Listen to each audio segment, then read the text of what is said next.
الإنسان لو أطلقته متأملا في قدرة الرحمن.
اپا جان شما چند ساله؟ من تاعتم 50. تاعتم 50 یعنی 67 ساله.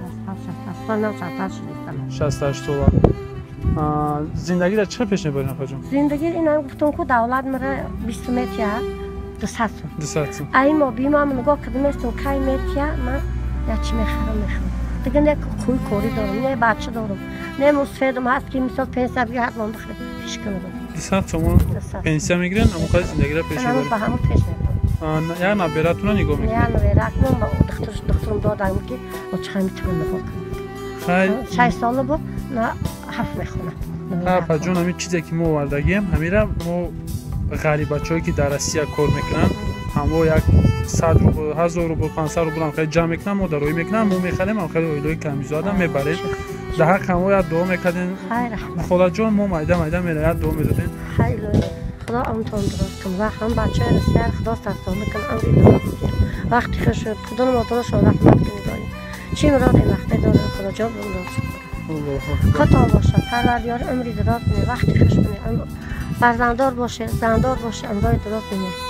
چی مراد مخته داره خدا جان بابا تا وقت خدا جان سرفاشه پدر مادر رحمت نه اپا جان مامون پریلوشی ماشین خمون دوجا رس گرفت این همین وقت یک قد میری پیش ماشین میری این همین خر پرنسه خر قدی بری هر وقتا میگفت خیر من نگران سوار میرسه میرفته من خدا جان من اپا جان در امان الله باشه خدا نگهبانتون باشه نه اکمو میریم برای که بالا برمادن قینه خم جان پریلوشی دادی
کنه خدا اون روزم بچه خواهر زادی محتاج نه دوماد کنه نه دادر کنه بچه شش بچه کدوم دوست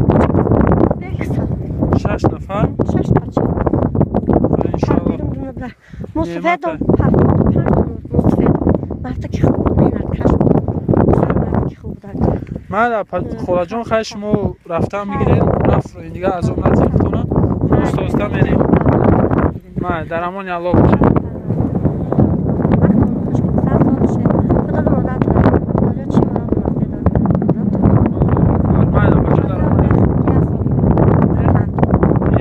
براتون باز میایم